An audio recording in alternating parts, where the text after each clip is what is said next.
ሰላም ሰላም ውድና የተከበራችሁ የፍርቲ ቤተሰቦች እንዴት ናችሁ? ከኔ ጋር ሁሉ ሰላም ነው፣ እግዚአብሔር ይመስገን። ለቻናሌ አዲስ የሆናችሁ ላይክ፣ ሼር፣ ሰብስክራይብ ያደርጋችሁ 10,000 አስገቡኝ ማለት ነው። ለምታበረታቱ ደግሞ ከልብ አመሰግናለሁ፣ እወዳችኋለሁ። እንግዲህ ጽጌ ሀይላቭ ያው መቶ በመሀል ህይወቷን እየረበሸ ይገኛል ማለት ነው። እስከ ዛሬ ድረስ የነበረውን ማንም ሁሉም ሰው ቢሆን እሷ ታውቃላችሁ እያለች ነው ያለችው። እንግዲህ እኩል እኔ ለምን አያለሁ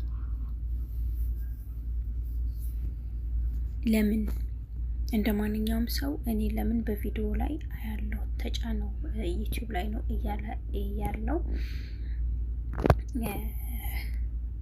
ያቡ ማለት ነው። ያቡ እውነት አለው። እንግዲህ ጽጌ የያቡ ፍቅረኛ እስከሆነች ድረስ ከሌላ ሰው ጋር መገናኘትም ሲቀጥራትም ሄድም የለባትም ብዬ አምናለሁ ማለት ነው። ምክንያቱም አንድ ሰው ፍቅረኛ ካለው ወደዛ ማለት አግባብ አይደለም ብዬ ነው የማስበው። ምክንያቱም ማስቀደም ያለባት ለፍቅረኛዋ ጊዜ መስጠት ነው እንጂ ለሌላ ሰው መጥቶ ህይወቷን ለሚረብሰው ቦታ መስጠት የለባትም ማለት ነው። እና ቆፍጠን ማለት ሲቀጥል ይሄንን ሰው የማትፈልገው ከሆነ ህግ አለ አይደል እንዴ? ወደ ህግ ቦታ ሂዳ መናገር አለባት ማለት ነው እንጂ ዝም ብላ እንደዚህ እስከ መቼ ነው እሱንስ ሌላ እንትን ውስጥ የምታስገባው ማለት ነው። ያቡን ትወዷለች፣ እሱም በጣም ይወዳታል፣ ያፈቅራታል። እውነታውን ነው እየተናገረ ያለው። ለምንድን ነው ቆይ እኔ አላፈቅርሽም እንዴ? ለምንድን ነው እኔን እየጎዳሽኝ ያለሽው? በቃ ከህይወቴ ውጣ የምትይ ከሆነ እሺ እወጣለሁ እያላት ይገኛል ማለት ነው። እንግዲህ አሁን በጣም እኔ የገረመኝ ነገር ማለት ነው፣ ዞር በልልኝ፣ ወግድልኝ፣ በእናትህ አትንካኝ እንደምትለው እግሯ ጋር ወርቆ ይቅርታ በሚጠይቅበት ሰዓት ይቅርታ ሲላት እሺ ካላልሽኝ ከእግርሽ ላይ አልነሳም አላት። ይህንን ደግሞ እሱ እንደዚያ ያደረገው አውቁ ነው። እሷም እሺ አለች። ያቡ በጣም ተናደደ። እንዴት እሺ ታያለሽ? ከኔ እሱን አስበልጠሽ ነው በማለት እሱን በጣም ተናገራት። ቆይ ለምንድን ነው አገሩ የመጣበትን አላማ ካሳካ ለምንድን ነው አንቺ እንዲሄድ ያልፈለግሽው? በማለት ያቡ ተናገራት።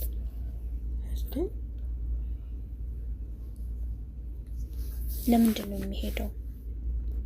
በእኛ ምክንያት መሄድ የለበትም አለችው። እንዲህ በእኛ ምክንያት አይደለም፣ በቃ እኛን ሁለታችን ይቅርታ ብሎናል። ስለዚህ ከህይወታችን ይወጣልን እና እኔና አንቺም ሰላማዊ ኑሯችንን እንኑር በማለት ይናገራታል። በጣም እየተናደደ ከዚህ በፊት ዳንኤል ጋር ነበርሽ፣ ከዛ ዳንኤል ጋር ተለያያችሁ፣ ከዛ በኋላ አሁን እኔ ጋር ነሽ። አንቺ ለምንድን ነው እንደዛ አይነት ነገር የምታደርጊው?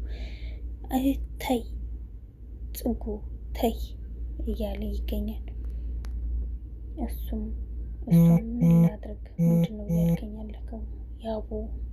ያቡ እንዴት ዝም ትለኛለህ? ያቡ አስለቀቀኝ እያለች ትገኛለች። እሱም ጉልቦታ ላይ እንደወደቀ ዝም አለ።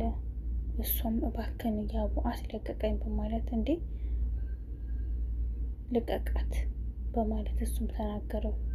በሚናገርበትም ሰዓት አንተ ስለ ጽጌ ምንም አይመለከትም፣ ምንም አይነት እንክብካቤ እያደረግላት አይደለም በማለት እሱ ተናገረው። እንዴት ነው እንክብካቤ ማላደርግላት? አደርግላታለሁ፣ የምወዳትና የማፈቅራትና የማከብራት ሚስቴ ናት፣ ፍቅረኛ ናት በማለት ተናገረ ያቡ ማለት ነው።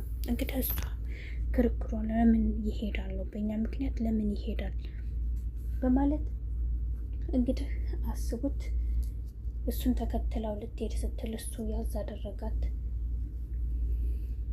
ከያዛት በኋላ ያቡ ጋር ተመልሳ ሄደች። ያቡን በጣም ተናዶ ስለነበረ ግፍትር አደረጋትና ስልኩን ሰጥቷት ዞር በይልኝ ከፊቴ ብሎ ገፍትሯት ትቷት ሄደ። በጣም ተናደደ። ላይ ሀይላፍም እሷን እቅፍ አድርጎ በቅፉ ያዛት። ያቡም ሄደ። እነሱም ወደ መኪናቸው ጉዟቸውን ጀመሩ። ምን ትላላችሁ?